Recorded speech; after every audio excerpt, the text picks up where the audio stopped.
At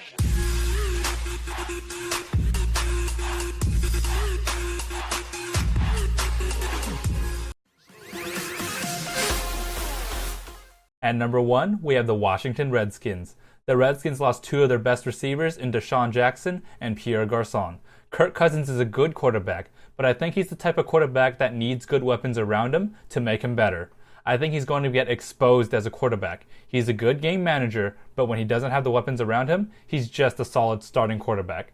Unless Josh Dodson develops, the Redskins should have kept either DeSean Jackson or Pierre Garçon. At number 2, we have the San Francisco 49ers. The Niners had a ton of cap room and seem to have not gotten any better. They overpaid for average talent, which is what bad teams do. They signed NFL average talent in Malcolm Smith and Kyle Juszczyk to massively overpaid contracts. The signings of Pierre Garçon and Brian Hoyer might be starters, but these players are not supposed to be your number one receiver and starting quarterback at this stage of their careers. The Niners spent a ton of money, but can anybody say they got better?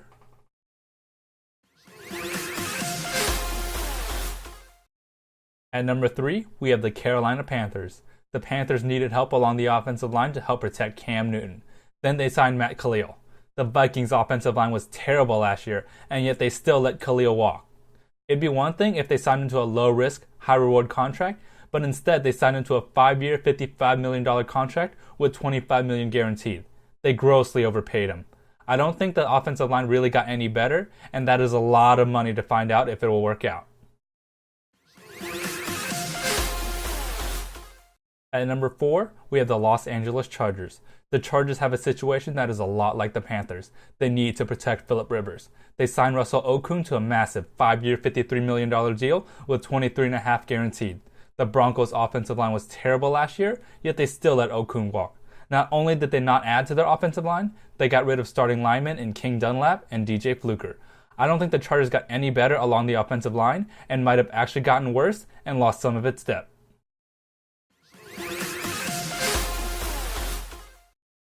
At number 5, we have the Cincinnati Bengals. The Bengals have a talented roster but lost a lot of their talent in recent years. They lost wide receivers Marvin Jones and Mohamed Sanu last year, and AJ Green is now even more of a focus.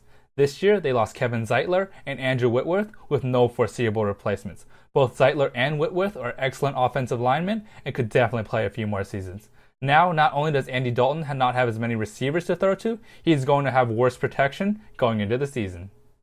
Yeah.